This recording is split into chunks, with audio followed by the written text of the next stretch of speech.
오늘은 11월 18일 화요일 아침입니다. 함께 나눌 말씀은 열왕기하 6장 1절부터 7절까지의 말씀이며 먼저 1절에서 2절 말씀 읽겠습니다. 선지자의 제자들이 엘리사에게 이르되 보소서, 우리가 당신과 함께 거주하는 이곳이 우리에게는 좁으니 우리가 요단으로 가서 거기서 각각 한 제목을 가져다가 그곳에 우리가 거주할 처소를 세우사이다 하니 엘리사가 이르되 가라 하는지라. 엘리사와 제자들이 거주하는 공간이 좁아졌습니다. 그때 제자들이 엘리사에게 이야기합니다. 우리가 요단에 가서 제목을 가져와 새로운 처소를 짓겠다 말합니다. 그러자 엘리사가 가라라고 이야기합니다. 3절에서 5절입니다.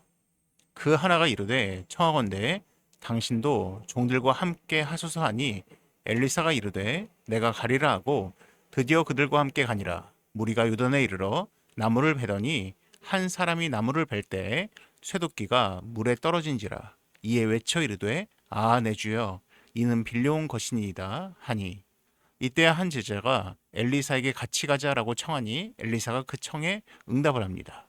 이제 엘리사와 제자들이 요단에 도착하였고 제자들이 나무를 베기 시작합니다. 그런데 한 제자가 나무를 벨 때에 쇠도끼가 물에 빠져버렸습니다. 그러자 빌려온 도끼를 잃어버린 제자는 괴로워합니다. 이처럼 슬퍼하고 안타까워하는 이유는 그 당시 쇠도끼가 지금처럼 싸게 구입할 수가 없던 시대였기 때문입니다. 가난한 선지자의 제자로서는 부담되는 금액이었습니다. 6절에서 7절입니다. 하나님의 사람이 이르되 어디 빠졌느냐 하매 그곳을 보이는지라.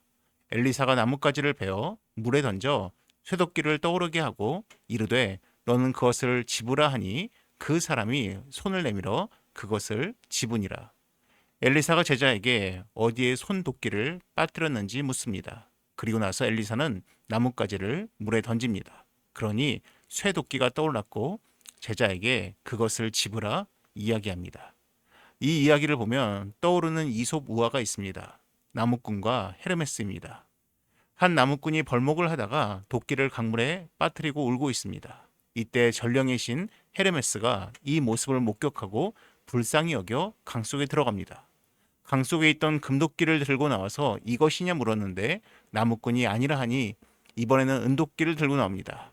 하지만 나무꾼은 이번에도 아니라 합니다. 이번에는 헤르메스가 낡은 쇠도끼를 들고 나옵니다. 나무꾼이 맞다고 하니 정직함을 가상하게 여겨 모든 도끼를 다 주었습니다. 이 소문이 널리 퍼져서 욕심쟁이의 귀에도 들어갔습니다. 그래서 이 욕심쟁이가 즉시 강으로 달려가 일부러 쇠도끼를 빠뜨렸습니다. 얼마 후 헤르메스가 나타나더니 강 속에서 금도끼를 보여주면서 너의 것이냐 물었습니다. 그랬더니 맞다고 대답합니다. 은도끼를 또 보여주니 자기 것이라고 대답합니다. 마지막으로 쇠도끼를 보여주니 아니라고 하였습니다. 그러자 욕심쟁이의 거짓말을 괘씸히 여긴 헤르메스가 쇠도끼도 주지 않은 채 사라져버린 이야기입니다. 정직함에 따른 보상이 이 우화의 주제입니다. 오늘 본문에 나오는 이야기, 빌려온 도끼로 도끼질을 하다가 강물에 빠졌는데 엘리사가 놀라운 방법으로 도끼를 찾아왔다라는 이 이야기는 왜 성경에 들어있을까요? 사실 여기에는 이솝 우화처럼 정직과 보상이란 주제도 보이지 않습니다. 저는 한 주석가가 말하는 주제에 공감합니다. 단지 한 궁핍한 자를 위한 하나님의 기적이었습니다. 제가 이 기적을 좋아하는 또 다른 이유가 있습니다. 굉장히 사소한 기도에 대한 놀라운 응답이기 때문입니다. 체리 플러가 쓴 기도 입히는 엄마라는 책의 한 부분을 소개해 드리고자 합니다.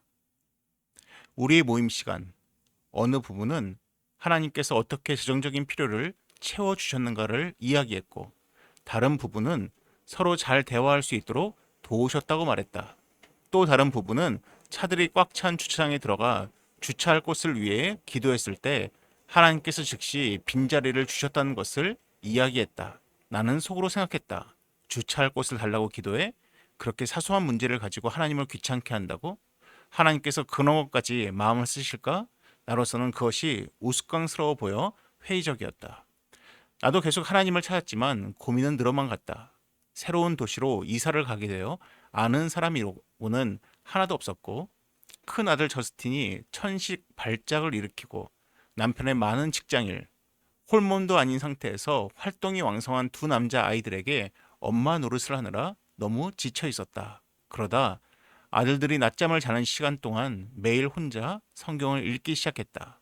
그런데 말씀을 읽을 때 하나님의 빛이 내 어두움을 뚫고 들어왔다. 전에는 한 번도 그런 일이 없었는데 나는 예수님을 살아계신 말씀으로 보게 되었다. 함께 하시는 그분의 임재가 온 방 안과 내 마음을 가득 채웠다. 예수님이 마르다에게 말씀하신 것처럼 확실하게 그분은 자신의 말씀을 통해서 나에게 말씀하기 시작하셨으며 나의 가장 깊은 의문들에 대답해 주셨고 내 괴로움 속에서 나를 만나 주셨다. 의심과 회의는 천천히 그분의 임재의 빛 속에서 녹아 없어졌고 나는 매일 말씀을 읽으며 주님과 대화를 나누기 시작했다. 그리고 주님은 내 두려움들을 담당하기 시작하셨다. 자녀들에 대한 염려, 맏아들의 천식에 대한 두려움, 개인적인 실패에 대한 고통, 알코올 중독으로 자신을 망치고 있는 여동생에 대한 분노, 결혼 생활에서 오는 긴장과 상처 등을 기도 속에서 풀어냈다. 내가 무엇인가를 기도로 아뢰면서 하나님을 향해 걸음마를 하는 동안 그분은 응답해 주셨고 나는 조금씩 그분의 신실하심을 더 맛보게 되었다. 마치 그분이 이렇게 말씀하시는 것 같았다. 오냐, 내가 여기에 있다. 내가 돌보고 있다. 나는 신실하다. 내게 가까이 오렴.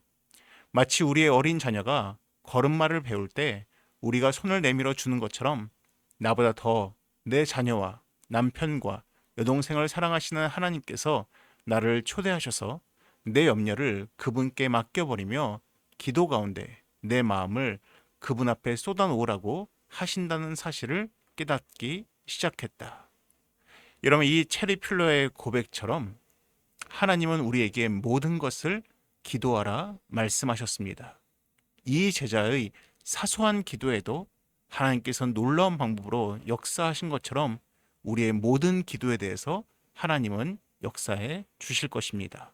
기도하겠습니다.